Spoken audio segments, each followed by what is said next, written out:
வணக்க மக்களை, சட்டமன்ற கிடைக்கப்பட்ட மிக முக்கியமான தகவல் ஒன்று வெளியாகிறதாம். இன்று மே 4ஆம் தேதி வாக்கு எண்ணிக்கை நடைபெற்ற நிலையில்தான் மாஸ் காட்டும் தாவேகாவா பெரம்பலூர் முன்னிலையில் வைக்கும் விஜய் அவர்கள் திமுகவுக்கு எத்தனை வாக்குகளா வெளியான தகவலா?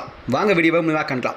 அதாவது தமிழகத்தில் நடைபெற்ற இந்த 234 தொகுதிகளுக்கான சட்டமன்ற தேர்தல் வாக்கு எண்ணிக்கை இன்று காலை 8 மணிக்கே தொடங்கப்பட்டதா. மாநிலம் முழுவதும் பாதுகாப்பு எண்ணிக்கை மையங்கள் செயல்படுத்த நிலையில்தான் ஆரம்ப கட்டமாக முதலாக தபால் வாக்குகள்லாம் திறக்கப்பட்ட நிலையில் சில தொகுதிகளில் முன்னிலை தகவல் வெளியாக தொடங்கிவிட்டது. அதாவது அரசியல் தரப்பு முழு கவனத்துடன் நலன்களை கண்காணித்து வருகிறதா. இந்த முறை கண்டிப்பாக தேர்தல் வழக்கமான போட்டியை விட வேறு கட்டமாக அமைந்திருக்கிறதா.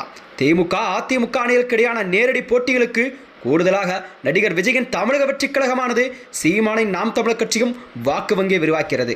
இந்நிலையில் தான் பெரம்பலூர் தொகுதியில் விஜய் அவர்கள் முன்னிலை என்பது தமிழக அரசியல் வட்டாரத்திலே ஒரு பெரும் அதிர்ச்சியை ஏற்படுத்தியிருக்கிறது. சென்னை பெரம்பலூர் தொகுதியில் ஆரம்பகட்ட வாக்கு எண்ணிக்கையில் தமிழக வெற்றி கழக தலைவர் விஜய் அவர்கள் முன்னிலை பெற்றுள்ளாராம். அதாவது முதற்கட்ட தபால் வாக்குகளில் அவர் 75 வாக்குகள் பெற்றதாக ஒரு அதிகாரப்பூர்வ தகவலும், இதே நேரத்தில் திமுக வேட்பாளர் 25 தபால் வாக்குகளும் பெற்றிருக்கிறார். தபால் வாக்குகளை தொடர்ந்து எண்ணப்பட்டு வரும் நிலையில் முன்னிலையில் மாற்றங்கள் ஏற்பட வாய்ப்பு இருப்பதாக கூறப்படுகிறதா. அதாவது அடுத்த கட்டமாக இயந்திர வாக்குகள் திறக்கப்பட உள்ளதால் கண்டிப்பாக இறுதி நிலவரம் எப்படி அமையும் என்பது குறித்து அரசியல் தரப்பில் பல எதிர்பார்ப்பால் நிலவிக் கொண்டிருக்கிறதா.